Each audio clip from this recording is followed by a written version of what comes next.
Precious Jet. My name is Steve Tyrrell and today is Tuesday the 11th of January 2022. So I hope you've all had a good Christmas and Happy New Year to you all. Today's a bit strange because this is my first day back at the boat since last year.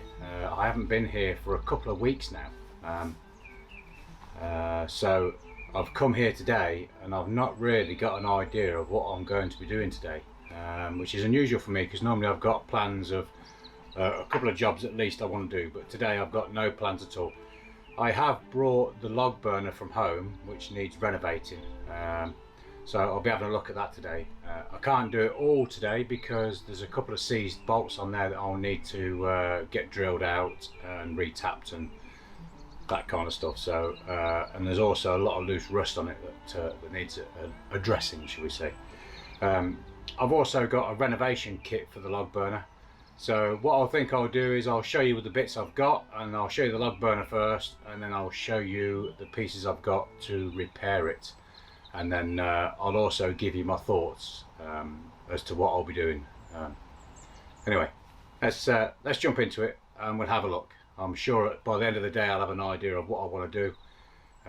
I'd like to get the log burner fitted. Whether I have this log burner or not, I'm not too sure, but we'll talk about that soon. So let's go and have a look at the log burner and talk a few things, and then have a look at the parts I've got, and then I'll talk about placement and where I want to put it. Okay, nice to have you along. If you enjoy the videos, give us a like. If you want to comment, down below, and if you're not subscribed, then please consider doing so. Much appreciate having you along. Okay, all right, let's get on with it.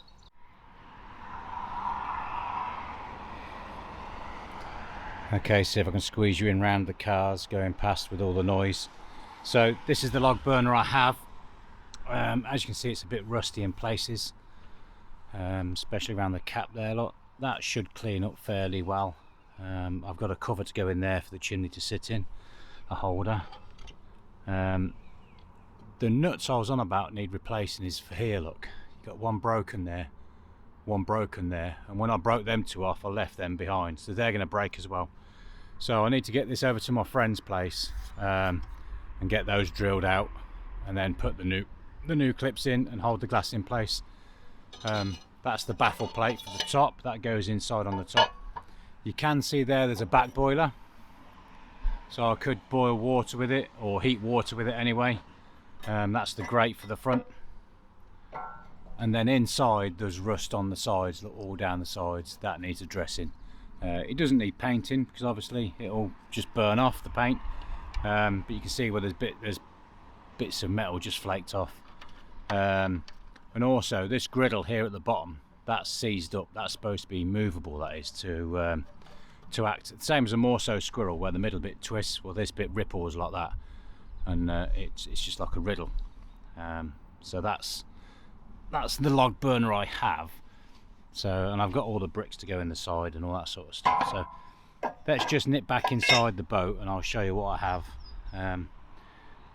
Everything seems okay on it. Obviously this one's cementing in. That there is so that you can have the chimney out the back. You could move that to the top and have the chimney come out the back if you wanted to. But obviously on a narrowboat you have the chimney come straight out the top, so that's just a blanking cap on the back. So let's nip inside the boat and I'll show you what new parts I've got for the log burner and plans for the log burner also. Okay, let's show you what I've got. Also, I've had some more coins arrive. These one of the guys who used to be involved with the boat before I bought it, Duncan, he sent me these down. I haven't had a good look inside yet, but I can see inside there's some very nice big coins, which would be nice. That would be nice on the boat. Right, parts I have. Okay, so these are the bricks, the insulation bricks or whatever you want to call them for the back. You got two side bricks and a back brick. There's supposed to be two rear bricks. However, because I've got the back boiler in, you take one of the bricks out to replace the back boiler with it. I have some satin black heatproof paint. Now whether I use this or use a spray version I don't know, because when you brush this on you'll leave brush marks, but the spray version won't. More coins.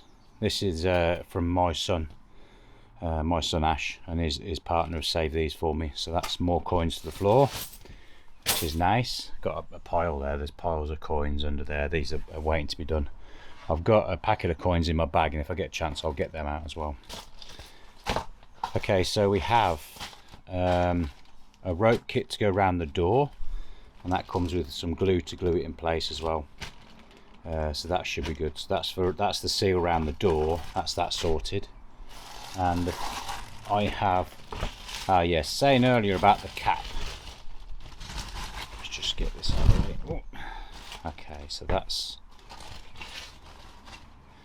the cap for the chimney. So that slots in that bit on the top, and then you cement it in or something.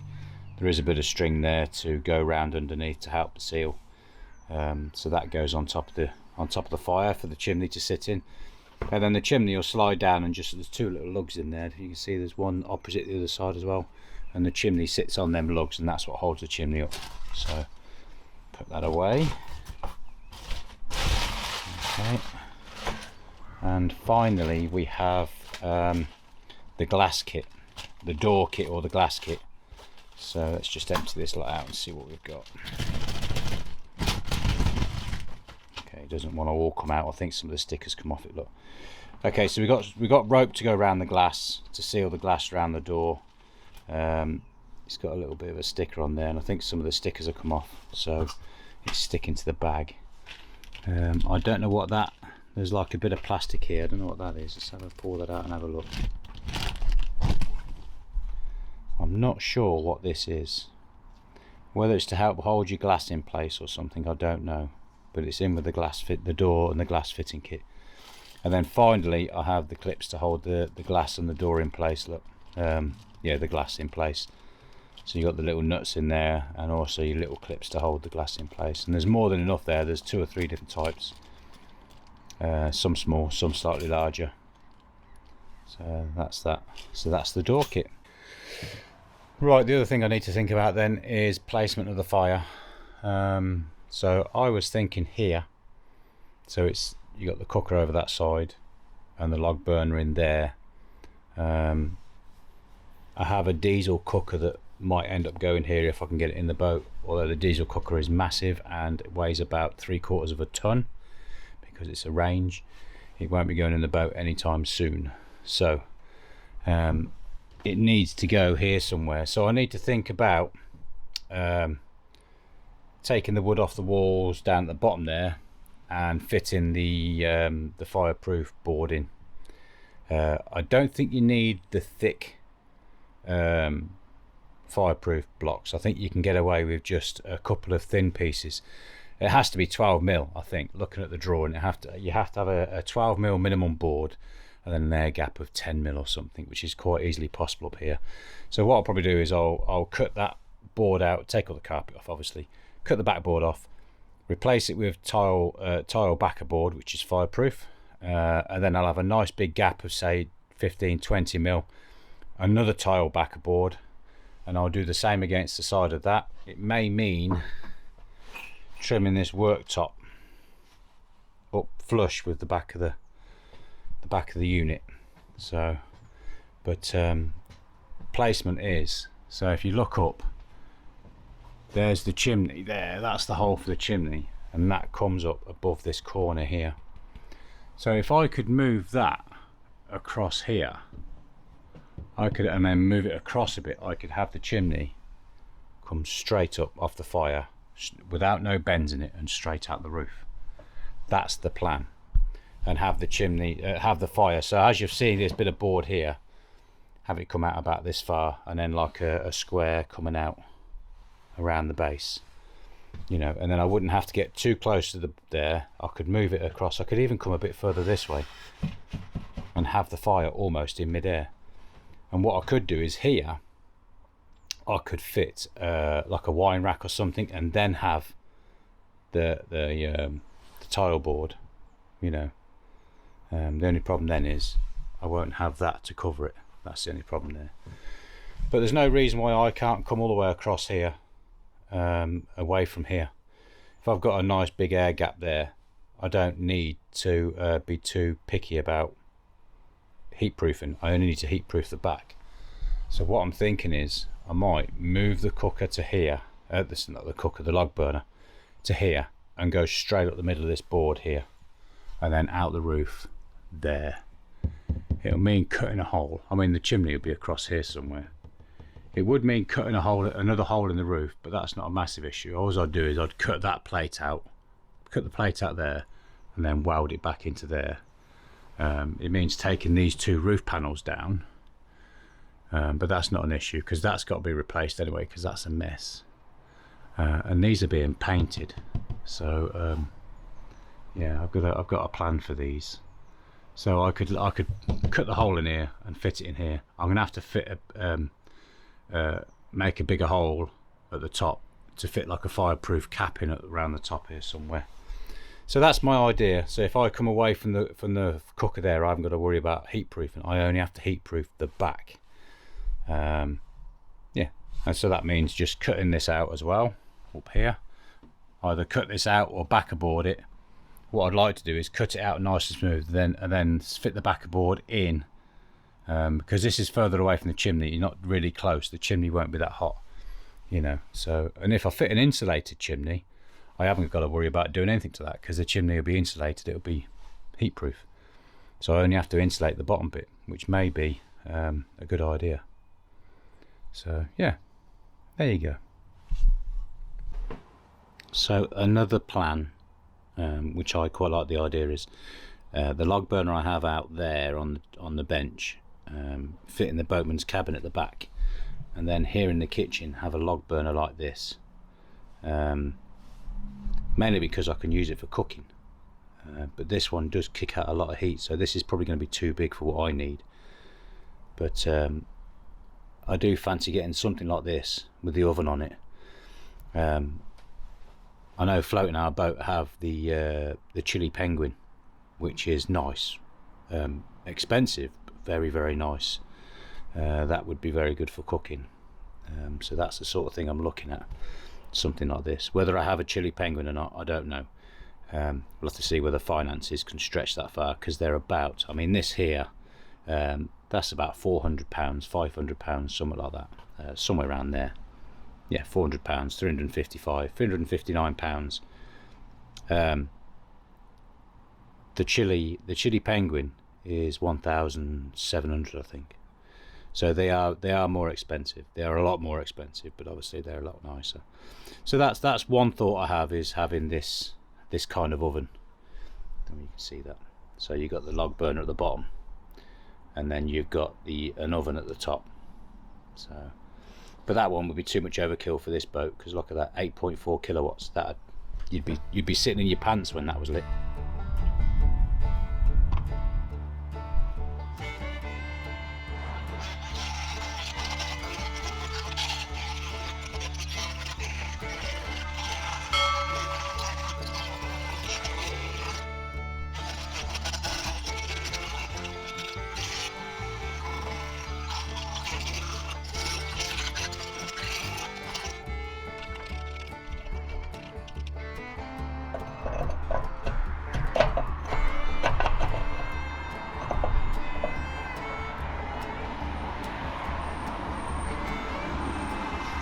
When I took all the rust out, it does look like it's quite badly worn away, and it is, but when you put the collar in, it sits quite neatly, and with a little bit of cement or high heat silicone in there, that'll seal up a treat. That'll be absolutely fine, that will. So let's have a carry on round the side, see what else we can get on with. I've freed off the little riddle at the back in the bottom of the fire now. I'll just take that out for a second. And you got the little handle at the side here, look, that twists. And then when you twist that, the riddles are great, look. That's alright, isn't it? That's okay. And then this fits in here like this. And that seals the front of the fire and holds the coal or logs or whatever in, stop them falling out when you open the front of the fire. you know, and it's also on a bit of an angle, so it helps things slide in to the fire. So that's good. That's good. So that works now, look. Excellent. Good morning. Tuesday the 13th of January 2022. Gosh, time's moving. Right. As you saw on that bit of video you've just seen now, the log burner's cleaned and nicely tidied. But I can't do any work on that until I've got some heat board, vermiculite, whatever you call it. So the plan is, right, let me just have a quick walk through the boat and I'll show you. So the plan is, you'll have to excuse the noise, I've got the fan going because it's bitterly cold in here this morning. It's about -3 outside this morning. So as you can see, the water tanks are not insulated. And obviously when I start moving onto the boat, that will cause condensation issues. So on the roof of the car I've got some insulation. I'm going to clean up the tanks, get all that rubbish off the top, cut up the insulation board and hopefully start sticking them together. I need to find, you can just see down there, I don't know if you can see down there, there's some silver tape on the floor. I need to find out what I did with the other bits of silver tape so I can tape the board together. And then once I've done that, you see the ratchet straps. I'll loosen the ratchet straps, put the board on, and then tighten the ratchet straps back up over the top of the board once I've taped it all in place, and hopefully that'll hold it all together. So, right, let's see how we get on. As I say, it's very bitterly cold here this morning. I'm sure we'll be okay though. Clearing out that mess and finding somewhere to put is going to be a pain because I've got a load of stuff here sat waiting to be used, and that's just going to add to the mess. So I think I'm going to have to start being brutal and throwing some of my wood pile away. The trouble is I don't really want to throw a lot of it away just yet because obviously I'm going to need to use it at some point. So I'll have to start storing it in the garage on site here, I think. Okay, let's get cracking and clear a bit of space and get the boards off the top of the car.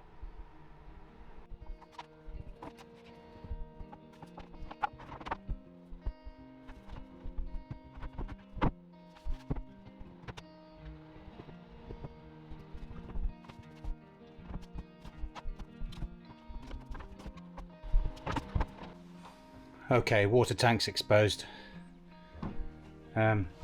So underneath the tanks are sitting on a bed of insulation, so I haven't got to worry about the underside of the tank. I did that already. So it's just the sides, the back edge, all four sides, although they're a bit stepped, so I've got to make it to fit, which is fine, that's not an issue. The top of the tanks and all the way around the outside. Need to dig out some tape so that I can tape up the edges to keep the edges stuck together. So I think it's a case of start doing some measuring and start cutting up some board. I think it'd have been nice to do the top out of one board, but I don't think I'm going to be able to do that. I think it's going to take a couple of boards cut up and into different shapes, but I haven't got to worry about the tanks freezing in here because it's inside the boat.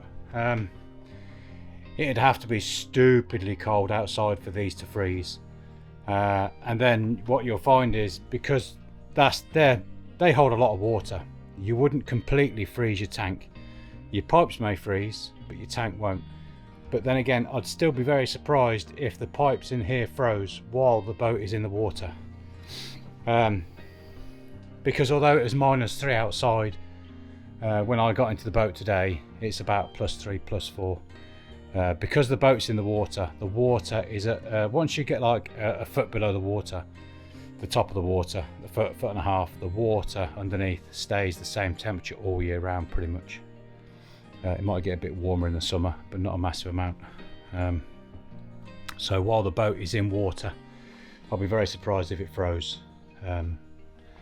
It'd have to be very cold outside for it to freeze inside the boat, because I say you're always going to get the canal temperature in the bottom of the boat. Hence the reason why people use them as use the bilges as fridges, a bilge fridge. So I think we'll be okay. I think we should be okay. But as I say, the tank's not there for insulating against freezing. The tank is there. The insulation is not there to stop the tank freezing. The insulation is purely there to stop condensation. That's all it's there for, nothing else. And I think that's the reason when you looked at the tank, when I took the old tank out, this front edge here on the floor, this floor was absolutely rotten. And I think a lot of the issue was condensation off the tank running onto the floor, because the sole or the floor went all the way under the tank, all the way through. And then what I'll probably do is, once I've insulated the tanks, I'll then put a board across the top, a couple of boards maybe, and then I can think about using that as storage, because I don't know if you can see at the front, there is a bit of a storage area at the front where I could go at the front of the... You can't see, can you? No, it's too dark. So at the front of this tank here, at the other end of this tank, this is only a short tank, there is a space under there that I can use for storage. And you've got the water pipes up under there, the breather pipes, which I'm going to revisit soon. But yeah, it's not looking too bad. It's looking all right. I think we can live with how it is so far. Like I said, the air pipe, the relief pipe for the air, the build-up of air in the tank, I'm going to have to revisit that. But everything else looks okay. So, right, let's think about cracking on then, shall we?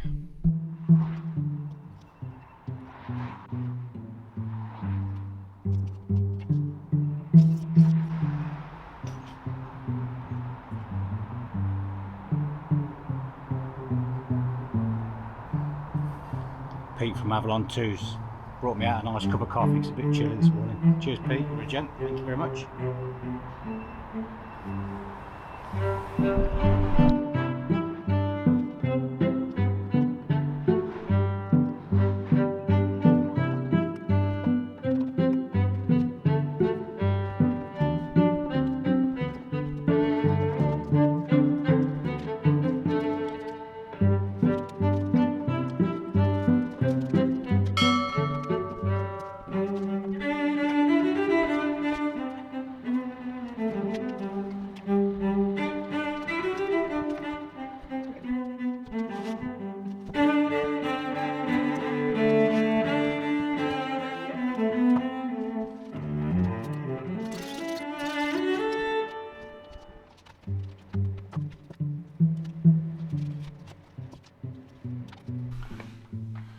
Right, that's the tanks insulated.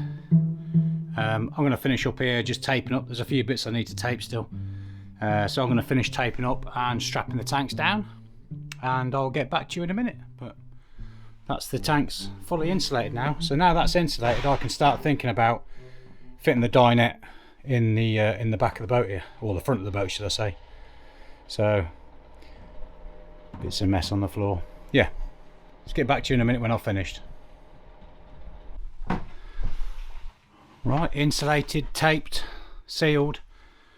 I'm not going to claim that it's 100% airtight and that I won't get any condensation whatsoever coming off it, because I'm bound to. But it's a damn sight better than it was, you know, and that's all that matters. There was no insulation on it last time. So now that's done, let me just move back a little bit. Right, now that's done, I can try and start on the dinette. That's the next job, getting the dinette in. Try and fit it around these pipes in the corner here. I want to have access in the bottom of the dinette, so I open the flap and I can get my hand down and turn the taps off for the water tank. So, but that shouldn't be too hard to do. Okay, that's it for today. See you in the morning. Good morning, welcome to today. Friday the 14th of January 2022, and it's a bit cold this morning, so much so that the wharf has frozen. Look, it's about -2, so it's not stupidly cold, but it is cold. It's about -2 this morning, but you can just see the ice there. Don't know whether you can actually see it on this camera, but the canal has frozen over. So it should be nice and chilly in the boat. The canal quite often freezes, but here in the wharf it's quite protected. It don't tend to freeze, but it's frozen now. I say it's only a couple of mil thick. It's not very thick ice, so, but it's frozen over.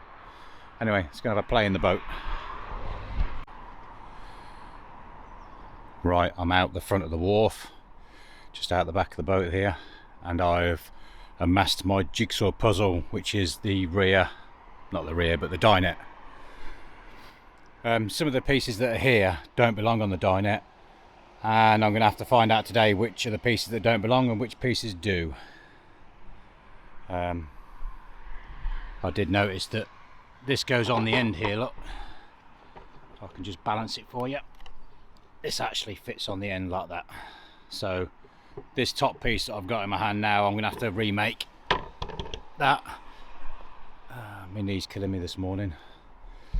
That's a full piece of the dinette. I didn't break that down, which is a good job, because I can work out from that one what pieces belong. So that belongs on the dinette, that belongs on the dinette. This one here doesn't. This came from the rear cabin, I believe. And there's doors off there somewhere over there on the chair. So let's get this lot inside the boat. Well, I'm going to work out here what belongs and what don't. So I need to find the end panels and then take it all in the boat. I think this piece here does belong on the dinette, and I think it's the base for the back, the floor of the cabinet. I'll explain when I'm in the boat, but I'm going to have a play with a few of these bits. One thing I did find was the end panels, which is nice. So they're all there. I believe these are laminated. Yeah, they are laminated with a bit of... So they're laminated panels with just a bit of veneer on the edges, just to make them look pretty. So if I have to replace them, it's not an issue because it's only laminated. Whether I keep them like that or paint them, I don't know yet. The dinette itself will probably end up being painted. Mainly because these front panels here, look, where there's holes cut in them and there's blocks bolted onto them. I'm going to have to replace that front panel just to make it look pretty. Ideally, I'd like to replace it with one that can be opened, so that you don't have to take all the chairs off to get to underneath, look. But anyway, let's have a play with bits of wood and find out what I need to finish that far side of the dinette, and also the back of the dinette, which I'll explain to you in a bit when I get in the boat. Okay, stand by. Well, getting that in the boat was harder than it should have been. So there you go, that's roughly what it's going to look like, although there'll be a board in the front there to hide that gap, and there'll be something along the back here to hide the hole as well. But that's your U-shaped dinette. That one's it's not fixed in, but it's together. That one's just balanced, and the back is just balanced as well. But this is how the dinette was. So yeah, it's not looking too bad. So that at the back there, I've got to remake completely. Oh, excuse me. Although there's a board on the floor there now, there won't be when I make it. I don't think you need to have a board on the floor to hide the floor. I think it's fine as it is. So that's going to be made without the floor. This board here is just to simulate the side. But yeah, so that I'll reuse the lids. So you got the 3 lids there. I'll reuse them lids, and on the front I'll probably have a door as well of some kind. This, I've got to put new fronts on this anyway because of the holes, and also that piece there that's bolted through. I know what that piece for. That's for the a little step for the ladder, because there's a ladder. If you can see on the door there, there's 2 clips that a little ladder screws to. Not a ladder, steps, ladder, whatever you want to call it. So, and then that sits on the top of the dinette there. But there you go. I think that's pretty much me done for the day now, because there's not a lot more I can do now until I buy some wood. So I've got to get a couple of sheets now to make that, have a measure up, make sure I can get it, but it should be okay. I'll use that pattern because I obviously cut it here to take it out. Why I cut it, I think I cut it because I couldn't get it apart, because all these screws here, look, if you see these, they kind of go into if I can show you any, there's like little, I don't know if you've ever built IKEA or flat pack, the little twist grips, the little twist bolts. Oh, there you go, they're on the end here, look, these little twist nuts here, look, that's what they screw into. And the twist nuts are aluminium and the pins were steel. so it didn't really mix, and to get them apart was an absolute mare. So I think that's why I cut it apart, because I couldn't get it all together properly. So anyway, that's what it's going to look like. I'll have to go to my mum's now at some point when I've built this and get the cushions out of her spare bedroom. Yeah, that's the dinette getting there, look, slowly. But it gives you an idea of what'll happen. I've got some end boards that go on the end here. But yeah, that's looking okay. That's not looking too bad. There's more work here than you think just to build this. But now I can measure things up. The actual doing the cutting, I can use all these as, once I got all this taken apart, I can just use that as a template. That's all I'll do. Use it as a template, and it'll only be 18mm ply, birch ply or something like that, because that's all this is. It's just plywood. I think on the end here, I don't know what you can see in there. You can just see the ply. I don't need the light good enough, maybe. Yeah. So that'll be next week's job. So what's happening at the moment is, in fact, to tell you what, I'll put you on the tripod and we'll have a little chat, shall we? And then I can tell you what's going on and what I'm doing. Right, stand by. It's cold. Right, so like I was saying, there's a few things I need to chat to you about, just to tell you what's going on. So at the moment, with me working nights, you guys all know I work night shift. I'm struggling to get some sleep. And come to the boat at the same time, so it's just a little bit awkward. I can manage it, but some weeks, depending on what shift I'm on at work, I do a 4-week rotation. So I've got 4 separate runs I do, and a couple of the runs are quite long. So last night was a 8 o'clock start, and it's 7:30 in the morning finish. So it's quite a long run, and it sounds, oh, you think, oh, that's like 12 hours. Well, kind of. If I work it right and I time it right, I can get a bit of sleep in that run. I can get an hour when I get to one of my drops. I have a scheduled break in with the run, so I have rather than having a break, I have a sleep, and then a bit later on I can kind of scrounge a little bit extra and get another sleep. So although it's only half an hour or so, I can still do it. So right, I'm working next week, and then I'm off for a week. So I'll be spending a whole week just coming here in the morning, doing a full day at the boat, going home. Coming here in the morning, doing a full day at the boat, going home. So hopefully I will be here for 5 full days.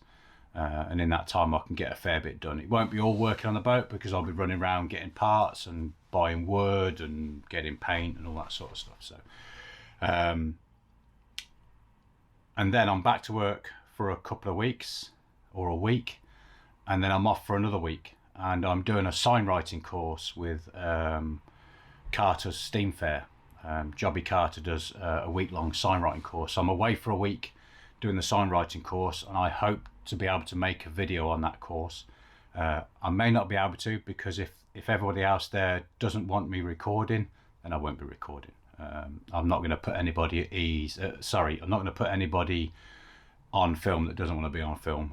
If they don't mind me doing it, then I'll do it. Otherwise, you know, that may be a week where I don't do any video at all. So, and then I'm back at the boat then for a couple of weeks, 3 or 4 weeks, and then I've got 2 weeks off. I'm hoping to have the boat fairly usable by the end of March, because I've got 2 weeks off work. I'd like to go for a cruise. So whether I'll have the boat finished and sorted by then, well, we'll see.